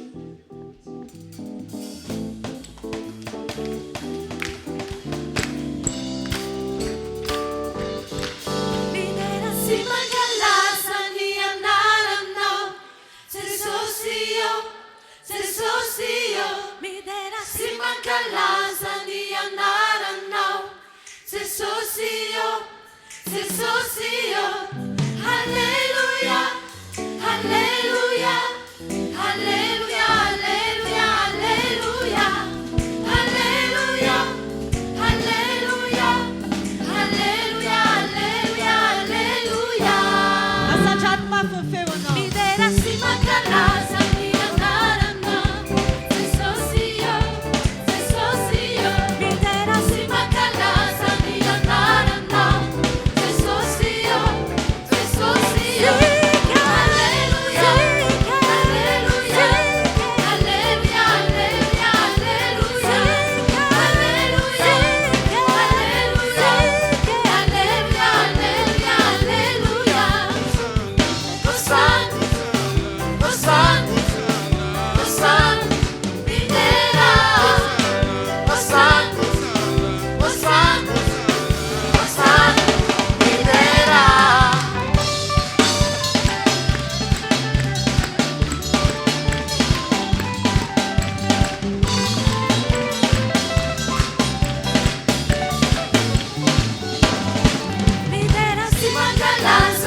Hosanna, Hosanna, Hosanna, libera. Hosanna, Hosanna, Hosanna, libera.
Acclame encore plus fort pour notre Seigneur. Mbola atao mampeletehaka. Eno tsara amizay, oka zay, vampy zay. Tsy maintsy asiana tsikitsiky fahifarana amin'ny fotoana. Dia zao le izy azadino ho antsika rehetra mpanao vavaka fifonana sy izay mangetaeta rehetra hivavaka ho an'ny firenena amin'ny sabotsy zao amin'ny 7 ora maraina ery amin'ny fiangonana Tsimbazaza, Refia Tsimbazaza zany ny fotoana ho an'ireo rehetrarehetra ireo. Eto amin'ity toerana ity ihany koa ny lehilahy rehetrarehetra amin'ny sabotsy zao dia misy fionan'be ihany koa zany eto dia entanina zany tsy rehetra mba ho tonga amin'izay fotoana izay.